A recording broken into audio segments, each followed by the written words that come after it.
السلام علیکم۔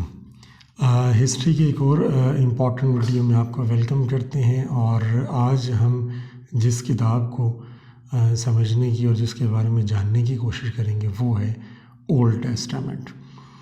Old Testament کو اردو میں عہد نامہ قدیم بھی کہتے ہیں اور عہد نامہ عتیق بھی کہتے ہیں۔ پہلا سوال یہ ہے کہ اولڈ ٹیسٹامنٹ کون سی کتاب ہے؟ تو اس کا آنسر یہ ہے کہ یہ حقیقت میں کوئی کتاب نہیں ہے، actually it's a combination of books, اور اس میں 39 یا 46 بکس آتی ہیں جن کو کلیکٹیولی ہم اولڈ ٹیسٹامنٹ کہتے ہیں۔ اولڈ ٹیسٹامنٹ ان کتابوں کے مجموعے کو کہا جاتا ہے جو بنی اسرائیل میں جتنے بھی انبیاء اور پیغمبر آئے، چونکہ عمومی طور پر یہ سب کو معلوم ہے کہ انبیاء کی بہت بڑی تعداد جو ہے وہ اسرائیلی جو لوگ تھے ان کے درمیان میں آئی تھی۔ تو وہ اس زمانے میں جتنے بھی انبیاء اور پیغمبر آئے اور ان کے اوپر جتنے بھی صحائف اترے، ان تمام صحائف کے مجموعے کا نام اولڈ ٹیسٹامنٹ ہے۔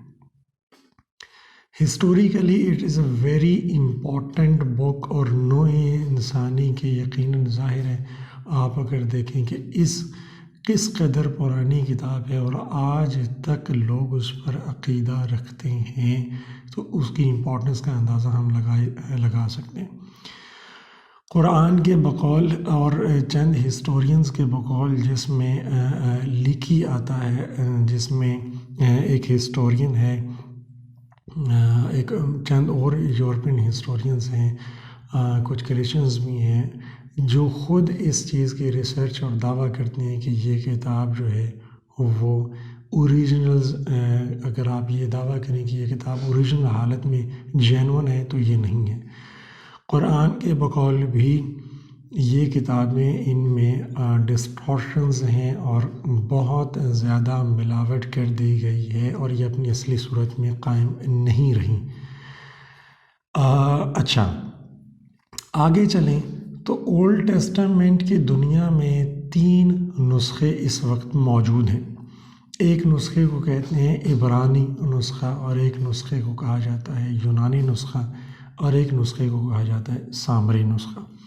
پہلے جو 2 نسخے ہیں یونانی نسخہ اور جو دوسرا ہے عبرانی نسخہ، یہ یقیناً کرسچنز کا جو کرسچنز ہیں اور جو جیوز ہیں ان کے نزدیک یہ مقدس ہیں اور معتبر ہیں آج بھی۔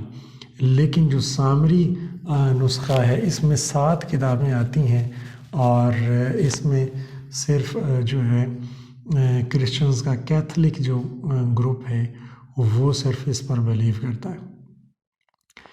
اب یہاں پر ایک اہم بات یہ ہے کہ جو اولڈ ٹیسٹامنٹ ہے اس کی کومنٹری بھی لکھی گئی ہے جسے ہم تفسیر کہہ سکتے ہیں۔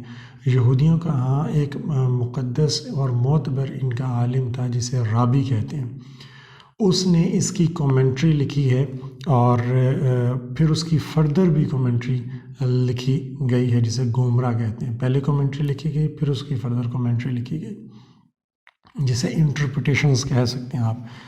جو پہلی کتاب جو ان کی کومنٹری تھی اسے کہتے تھے مشنا، اور آپ نے شاید نام بھی سنا ہو۔ پہلی کومنٹری کا نام ہے مشنا، مشنا کی فردر کومنٹری کی گئی جس کا نام ہے گومرا۔ اور جیسے میں نے عرض کی ہنری واسکٹ کے بقول اور لیکی کے بقول اور 1-2 اور ہسٹورینز ہیں یورپین ہسٹورینز جن کے بقول یہ بک اپنی اصلی حالت میں موجود نہیں ہے۔ یہاں پر ایک اہم بات ضروری یہ ہے جاننے کے اعتبار سے کہ ایسا کیا ہوا ہے کہ یہ کتابیں اپنی اصلی حالت میں برقرار نہیں رہیں۔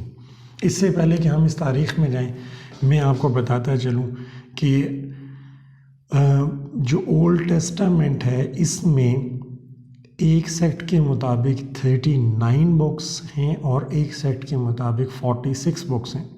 جو جیوز ہیں اور کرسچن کا جو پروٹیسٹنٹ فرقہ ہے وہ یہ کہتا ہے کہ اس میں ٹوٹل 39 بکس ہیں۔ جبکہ کیتھولک جو کرسچن کا فرقہ ہے وہ یہ سمجھتا ہے کہ اس میں کچھ مزید کتابیں بھی شامل ہیں، اور وہ ٹوٹل نمبر جو بتاتے ہیں وہ 46 بکس کا ہے، جبکہ ان کے آپس میں بحث ہے، اور وہ جو پہلا فرقہ ہے وہ یہ سمجھتا ہے کہ یہ جو کتابیں انہوں نے مزید اس میں ڈالی ہیں یہ تمام جعلی اور من گھڑت ہیں۔ ان تمام صحائف میں اور 39 یا 46 بکس میں کیا ہے؟ بنیادی طور پر ان کتابوں میں اس زمانے کے جو انبیاء ہیں ان کے روزمرہ کے معاملات اور احوال زندگی کو جمع کر کے لکھا گیا ہے کہ وہ کس طرح زندگی گزارتے تھے اور انہوں نے کن مراحل سے گزر کے زندگی اپنی گزاری۔ یہ بنیادی طور پر تھیم لائن ہے اولڈ ٹیسٹامنٹ میں کون سی معلومات آپ کو مل سکتی ہیں۔ اگر ہم اس سے آگے چلیں، یہ بھی میں آپ کو بتاتا چلوں کہ جو اولڈ ٹیسٹامنٹ اس میں جو 39 کتابیں ہیں، اس میں بہت ساری ایسی کتابیں ہیں جو پیغمبروں کے نام پر ہیں، جیسے دانیال کے نام پر ایک کتاب ہے، تورات کے نام پر ایک کتاب ہے۔ یہ یاد رکھیے گا، تورات اولڈ ٹیسٹامنٹ کا ایک کتاب ہے، اسی طرح زبور بھی اولڈ ٹیسٹامنٹ کا ایک حصہ ہے۔ یسوع کے نام سے ایک کتاب ہے، اس زمانے میں یہ جو عمومی طور پر اسرائیلی پیغمبروں کے نام قرآن مجید میں آئے ہیں، یہ عربی زبان کے الفاظ نہیں ہیں۔ اگر آپ ہسٹری کے ایک طالب علم ہیں تو آپ کو یہ بھی معلوم ہونا چاہیے کہ بہت سارے عبرانی نام ہیں، اور عبرانی زبان کے اندر ان کو کچھ اور طریقے سے پروناؤنس کیا جاتا ہے، جبکہ عربی میں اور بعد میں پھر ہمارے ہاں برصغیر میں اردو میں ان کو مختلف نام سے پکارا جاتا ہے۔ جس طرح تورات کو انگلش میں ٹورا کہتے ہیں، اینڈ سو آن۔ اب آتے ہیں اس تاریخ کی طرف کہ کیا ایسا تاریخ میں ہوا جس کی وجہ سے یہ کتاب اب ناپید ہو چکی، اور دنیا میں جتنے بھی اس کے نسخے موجود ہیں ان کے بارے میں یہ دعویٰ نہیں کیا جا سکتا کہ یہ وہی کتابیں ہیں جو خداوند باری نے اپنے برگزیدہ بندوں کے اوپر اتاری ہیں، نازل کی تھی۔ بہت ساری کتابوں کے بارے میں تو یہ بھی کہا جاتا ہے کہ بعد میں جو پیغمبروں کے فالوورز تھے انہوں نے لکھی ہیں۔ اس کتاب میں بہت سارے چیپٹرز ہیں، اور ایک چیپٹر ہے جس کو ہم کہتے ہیں چیپٹر آف ججمنٹس، باب القضاء۔ باب القضاء میں عمومی طور پر اس زمانے میں اگر ہم دیکھیں تو قاضی تمام چیزوں کا جو اختیارات تھے وہ قاضی کے پاس تھے۔ قاضی کے بعد یہ اختیارات منتقل ہو گئے سلاطین کے پاس، لارڈز اور کنگز کا ایک ٹائم ڈیوریشن شروع ہوا، اور کنگ کے پاس تمام اختیارات ہوتے تھے۔ کنگز میں جو موسٹ فیمس کنگ اس زمانے میں تھے وہ تھے داؤد، جن کی بہت تعریف ہے، اور اس کے بعد زمانہ آتا ہے حضرت سلیمان علیہ السلام کا۔ حضرت سلیمان کے دور میں یہودیوں میں نفاق پیدا ہو گیا، اور ان لوگوں نے آپس میں لڑائیاں کرنا شروع کر دیں۔ جب یہ لڑائیاں کرنا شروع کیں تو اٹ واز آپ کہہ سکتے ہیں 586 کا ٹینیور تھا۔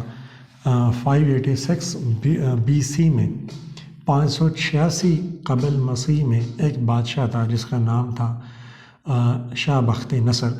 یہاں پر یہ بھی امپورٹنٹ، میں نے خود کہہ دیا، اس کا نام تھا شاہ بخت نصر جو ہے اٹ واز نیور اے نیم، ہمیشہ جو وہاں کا جو لارڈ تھا یہ اس کا ٹائٹل ہے شاہ بخت نصر۔ اس نے یروشلم پر حملہ کیا اور اس پر قبضہ کر لیا، اور تمام جو مقدس تبرکات تھے وہ تمام کے تمام جلا دیے۔ 586 کے بعد شاہ ایران نے وہ بابل کا بادشاہ تھا شاہ بخت نصر، اور اس کے بعد شاہ ایران نے بابلیوں پر حملہ کیا اور بابلیوں کو وہاں سے بھگا دیا، اور خود تمام علاقے کا جو کنٹرول تھا وہ حاصل کر لیا۔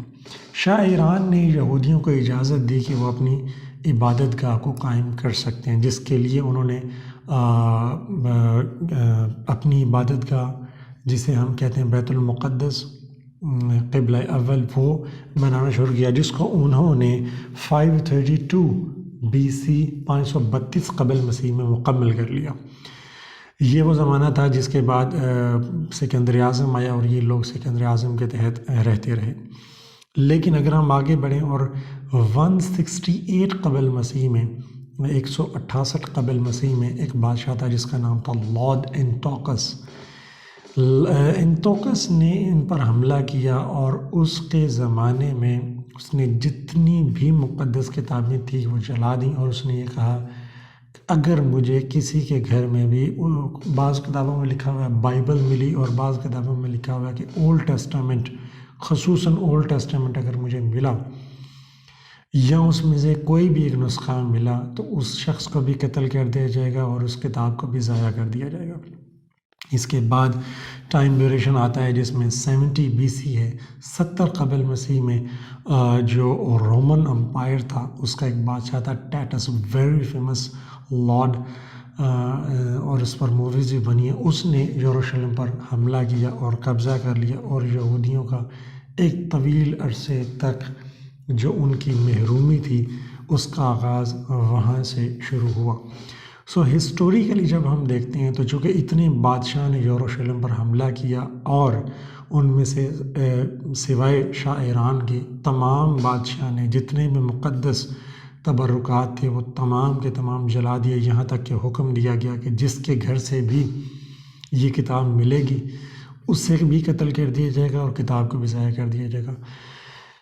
اس کتاب کی جو کانٹراڈکشنز ہیں وہ اس بات سے بھی آپ دیکھ سکتے ہیں کہ دنیا میں جو 3 نسخے میں نے عرض کی، عبرانی نسخہ ہے، سامری نسخہ ہے اور یونانی نسخہ ہے، ان میں اس قدر ڈفرینس پایا جاتا ہے کہ جو ٹائم ڈیوریشن ہے حضرت آدم علیہ السلام سے لے کر طوفان نوح تک، وہ کتنا ٹائم ڈیوریشن ہے، اس میں ان کتابوں میں تقریباً 600 سال اور 300 سال تک کا ڈفرینس ہے۔ یونانی کتاب کے مطابق 2262 سال کا فرق بنتا ہے حضرت آدم اور طوفان نوح کے درمیان، جبکہ عبرانی کے مطابق 1656 سال کا فرق بنتا ہے، اور سامری کے بقول 1307 سال کا فرق بنتا ہے۔ So it's a very huge difference and contradiction between these books, جسے ہم اولڈ ٹیسٹامنٹ کہتے ہیں۔ لیکن ان تمام حقائق کو اگر سامنے رکھیں اور دیکھیں، اور اگر ہم ہسٹوریکلی اس کتاب کو انالائز کرنے کی کوشش کریں کہ یہ کتاب تاریخی اعتبار سے کیا اہمیت رکھتی ہے، تو بہت زیادہ اہمیت رکھتی ہے۔ ایک تو آپ یہ اندازہ لگائیں کہ ایک ایسی کتاب ہے یا کتابوں کا مجموعہ ہے جو ہزاروں سال سے آج تک لوگ اس پر ایمان رکھتے ہیں، اور آج بھی اس کے مطابق کہیں نہ کہیں کسی نہ کسی اعتبار سے زندگی گزارنے کی کوشش کرتے ہیں۔ سو اس کا مطلب ہے کہ ہزاروں، لاکھوں، کروڑوں انسانوں کو اس کتاب نے متاثر کیا ہے۔ دوسری اہم بات جو تاریخی ہے وہ یہ کتاب ہمیں بتاتی ہے کہ آج سے ہزاروں سال پہلے لوگ کس انداز سے رہتے تھے، ان کی تہذیب کیسی تھی، ان کے رسم و رواج کیسے تھے، ان کے قوانین کیسے تھے، ان کی سزائیں کیسی تھیں۔ سو تاریخی اعتبار سے یہ کتاب ہمیں بتاتی ہے تہذیب کے بارے میں، کلچر کے بارے میں، زبان کے بارے میں، اور بہت سی باتیں اس کتاب سے ہم اندازہ لگا سکتے ہیں اگر آپ ایک ہسٹری کے اسٹوڈنٹ ہونے کی حیثیت سے اس کتاب کو انالائز کرنے کی کوشش کریں۔ دوسری اہم بات، یہ لٹریچر کا بہت امپورٹنٹ اور ون آف دا ظاہر ہے اولڈسٹ اسکرپچر ہے جو ہمارے پاس موجود ہے ان اینی فارم، ظاہر ہے اوریجنل فارم میں تو نہیں، لیکن جس بھی فارم میں ہے سو اس کی اہمیت سے آپ ڈینائل کبھی نہیں کر سکتے۔ So this is the brief introduction towards the Old Testament, which is a combination of 39 اور 46 books۔ یہاں یہ بھی میں بتاتا چلوں کہ جو اس میں پہلی 5 کتابیں ہیں ان کے مجموعے کا نام ہے تورات، جسے انگلش میں ٹورا کہتے ہیں۔ So this is a brief introduction۔ ملتے ہیں ایک اور ویڈیو کے اندر۔ Thank you so much and اللہ حافظ۔ Stay blessed۔